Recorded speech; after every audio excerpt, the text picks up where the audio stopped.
Blessings on this Pisces new moon that was exact this morning here on the west coast of the US at 1:59 a.m. I'm just getting a few moments to ground in and feel the energies of this, because Pisces is a collective. It is the culmination of all 12 zodiac signs. And it's ruled by Neptune. Neptune is in Pisces. Neptune right now is about 27 degrees of Pisces, so heading towards the tail end. Also Mercury, I believe, is at 22 degrees of Pisces, so close to Neptune.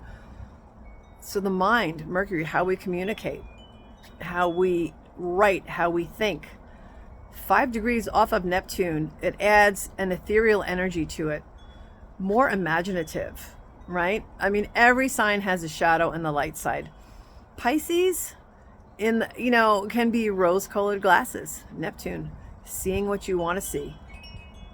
Which is funny because reality really is subjective. Everything that you visualize and see outside of yourself is internal, right? It can be no other way. But if you don't understand how that really works, and that's a whole nother subject in itself, you could play the victim and think it's something coming from outside of you that's doing this or that to you. It's all a projection of how we feel inside. So Mercury and Neptune close together in Pisces could be a time for beautiful creations. I just got off the phone with my dear sister Sif, and we are formulating a plan to do a women's retreat in Mount Shasta towards the end of August. And most likely a retreat for men and women combined too, sometime within that time frame. So keep looking at this page or send me a message to frequencies to health, T-O, health, number 2 at gmail.com if you want more information, or drop a comment. But that's the beauty of the Mercury and Neptune flowing together in Pisces. We will not, the opposite of Virgo, sit there and get really detail oriented, which of course practical things need to be worked out. But with these energies, going into meditation, both of us, and allowing to see what wants to come through so we can work together in synergy. That's the beauty of this energy of Pisces. And with the sun and the moon conjunct today, it's again Pisces, right? The sun, the consciousness, what wants to come through. The moon, the feeling energy of the feminine. Really beautiful. So somewhere in your natal chart is the house where Pisces falls. For me, it's my 5th house.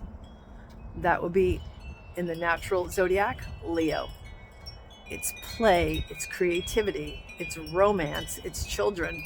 This is a really cool time for us to sit and formulate this offering that's wanting to come through. I heard it loud and clear last week. An offering for a women's retreat here in Mount Shasta. I'm going to look at a beautiful space here in Mount Shasta that some friends own. I'll look at that next week. But beyond that, there's so much nature where we can go with people and hike and do ceremony on the land. And bringing in the energies of Iceland and Mount Shasta will be super powerful. I'll be excited for that. But wherever it falls in your chart, it's going to have a different theme. So for me, 5th house. And interestingly enough, this moon at 14 degrees is 2 degrees off my natal Saturn. And Saturn is also transiting at 11 degrees now through Pisces. So there is a lot going on here. I'm feeling it. I'm feeling some restriction and some movement. I also have a Pluto transit going through my 4th house in Aquarius. So never a dull moment when you have a natal grand square, a mutable grand square. It's intense.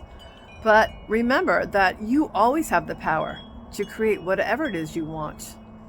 And like my beautiful German coach tells me all the time, she's like, stay in your own lane, right? Doesn't matter what's showing up in front of you, is always a culmination of what you have held internally and focused on, and it shows up. This is the reality of the quantum realm.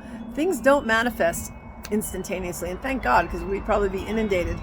But they do show up. And if things are showing up that are not comfortable, you've given your attention to that. Take your focus off of that and focus on what it is you want. Hold steady for that in meditations.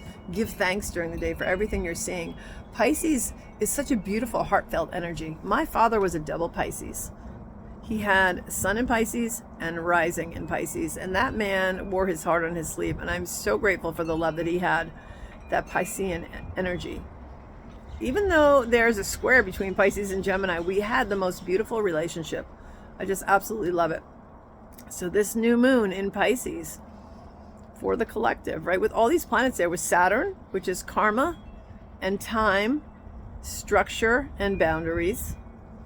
The sun, consciousness. The moon, the feminine, the nurturing, right? The receptive mode. And Mercury, thinking, communicating, writing, speaking. And then you have Neptune that rules Pisces. Very ethereal, very heart-centered, very otherworldly. What can you do with that on this new moon? You know, I typically will write out my intentions and burn them and then put them in water, because for me that seems to work. I'm sending you love. I will see you again at the full moon, and have a beautiful rest of your day and week ahead.